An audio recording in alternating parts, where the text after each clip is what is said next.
की शिवरात्रि साधना की रात्रि होती है। शंकर भगवान की शिवरात्रि एक आराधना की रात्रि होती है। हमने पहले भी कथाओं में कहा, हर महीने शिवरात्रि आती है, प्रत्येक महीने शिवरात्रि पड़ती है। प्रत्येक महीने की शिवरात्रि पर अगर आपसे बन सके, आप दुनिया में अगर आपके पास में लोग कहें कि ये बहुत गरीब व्यक्ति है, बहुत साधारण व्यक्ति है, इसके पास धन नहीं है, वैभव नहीं है, सत्ता नहीं है, इसके पास खुद का मकान नहीं है, इसके पास खुद की प्रॉपर्टी नहीं है, इसके पास खुद की दुकान नहीं है, दूसरे के यहाँ काम करता है, इसके पास कुछ भी नहीं है, हम उनसे कहेंगे 12 महीने शिवरात्रि आती है, 5 जगह पर चढ़ाई हुई बेलपत्र, आप एक वर्ष 12 शिवरात्रि का एक नियम ले लो, 5 जगह पर बेलपत्र समर्पित करना सीख जाओ। एक बेलपत्र, ये शिवलिंग, ये जलाधारी, बहुत ध्यान से देखना, ये चरण जहां से जल नीचे गिरता है, गणेश जी का स्थान, कार्तिकेय जी का स्थान, ये हस्तकमल, माता पार्वती जी का हस्तकमल, शिवलिंग, भगवान शंकर का स्थान। ऊपर से जो एक एक बूंद जल शिवलिंग के ऊपर गिर रहा है, शंकर भगवान की 5 बेटियां जया, विषहरा, शामरीवारी, दौतली, देव, बीच में जो एक मोटी सी लाइन है वो शंकर भगवान की छोटी लड़की, क्या नाम है, अशोक सुंदरी। ये पूरे शिवलिंग का वर्णन।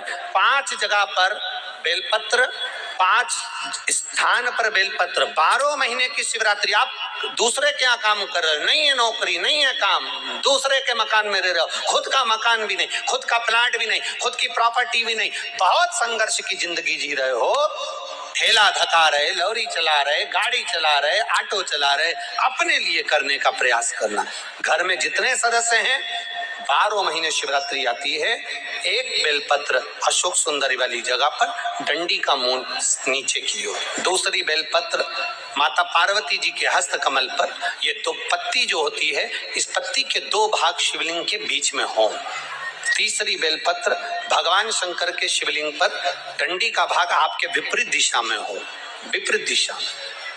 चौथी बेलपत्र भगवान शंकर का जहां से जल बहकर जाता है, जमीन पर जो जल बहता है, जमीन पे से जो जल बहकर जाता है, चौथी बेलपत्र उस जमीन के जल पर जहां से वो पानी बहकर जा रहा है, पूरे शिवलिंग को छोड़कर जहां से पानी जमीन पर बहकर जा रहा है उस स्थान पर।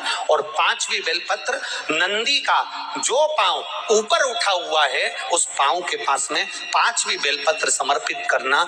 एक शिवरात्रि से लेकर 12 शिवरात्रि जो 1 वर्ष तक कर लेता है, 1 वर्ष अपनी कड़ी मेहनत के साथ में मेहनत पूरी करना। और ये 5 बेलपत्र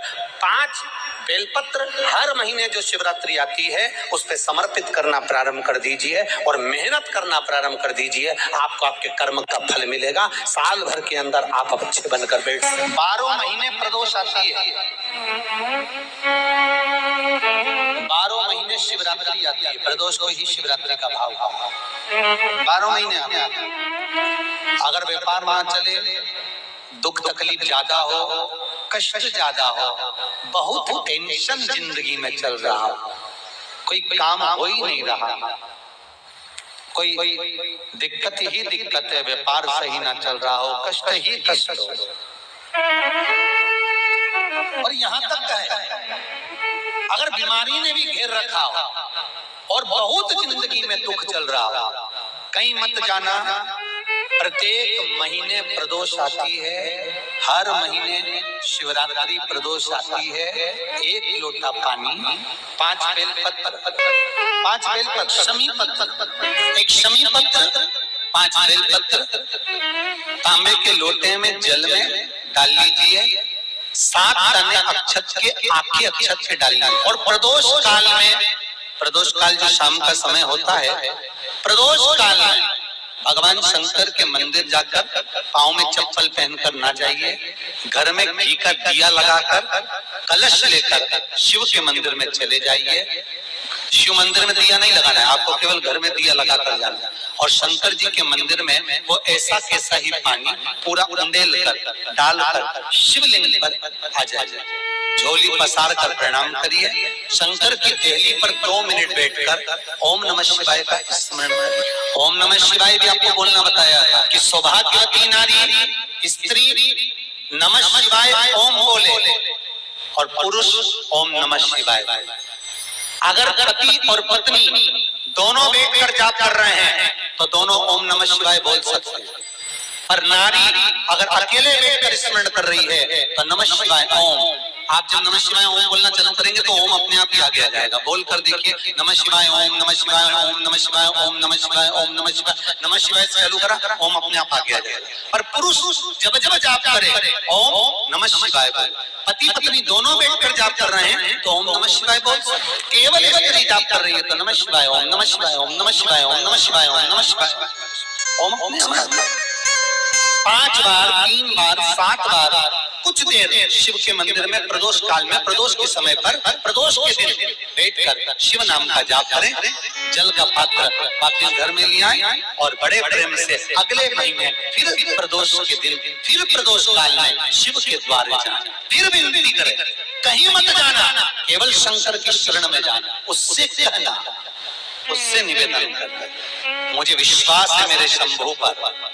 स्कंद पुराण कहती है, शिव महापुराण कहती है, अगर आपने 2 या 3 या 4 प्रदोष ही कर लिए तो मेरा महाकाल बाबा आपकी झोली तो भर ही देगा। 4 बस बहुत, पूरे साल की आप करना, छोड़ना मत कि अगर बाबा दे दे तो पूरा साल तो करना ही कहीं, बीच में नहीं छोड़ना।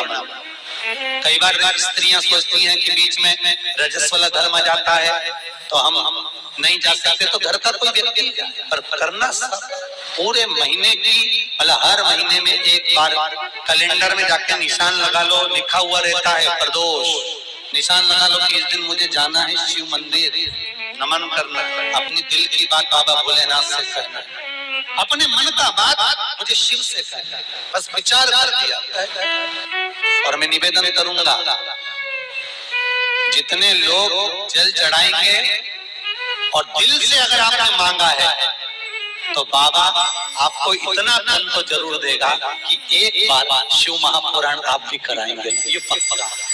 बाबा इतना तो देगा, ये विश्वास से कहता। आपका मन है करना हो तो करो, नहीं तो यहाँ तो हमारे यहाँ तो शिव महापुराण की कथा कहती है, तुम्हारा भाव पड़े ऐसा करो। और प्रदोष का जो नियम बताया है, शंकर का अनुमोदन जो बताया है, शिव का स्मरण, शंकर बाबा इतना तो जरूर देगा कि एक बार आप भी हिम्मत कर सकोगे कि मुझे शिव पुराण कराना है, और शिव कराएंगे और शंकर ही सुनाएंगे, वो देगा। एक बार बोलिए प्रेम से गौरी पुत्र गणेश भगवान की जय। आइए भक्तों, आज सुनते हैं शनि प्रदोष व्रत कथा। तो एक बार बोलिए प्रेम से शिव जी की जय, माता पार्वती की जय। हिंदू धर्म में प्रदोष व्रत का विशेष महत्व है। धार्मिक मान्यताओं के अनुसार इस व्रत को करने से मनोकामनाएं पूर्ण होती है और इस दिन भगवान शिव की पूजा की जाती है। जब प्रदोष व्रत शनिवार को पड़ता है तो उसे शनि प्रदोष व्रत कहते हैं। शनि प्रदोष व्रत पौष मास कृष्ण पक्ष 28 दिसंबर 2024 को रखा जाएगा। शनि प्रदोष व्रत के दिन गणाचार्य ने कहा, हे महामते, आपने शिव शंकर प्रसन्नता हेतु समस्त प्रदोष व्रत का वर्णन किया। अब हम शनि प्रदोष विधि सुनने की इच्छा रखते हैं, सो कृपा कह के सुनाइए। तब सूत जी बोले, हे ऋषि, निश्चय रूप से आपका शिव पार्वती के चरणों में अत्यंत प्रेम है। मैं आपको शनि त्रयोदशी व्रत की विधि बतलाता हूँ, सो ध्यान से सुनो। पुरातन कथा है कि एक निर्धन ब्राह्मण की स्त्री दरिद्र से दुखी हो शांडिल्य ऋषि के पास जाकर बोली, हे महामुने, मैं अत्यंत दुखी हूँ, दुख निवारण का उपाय बतलाइए। मेरे दोनों पुत्र आपकी शरण में है।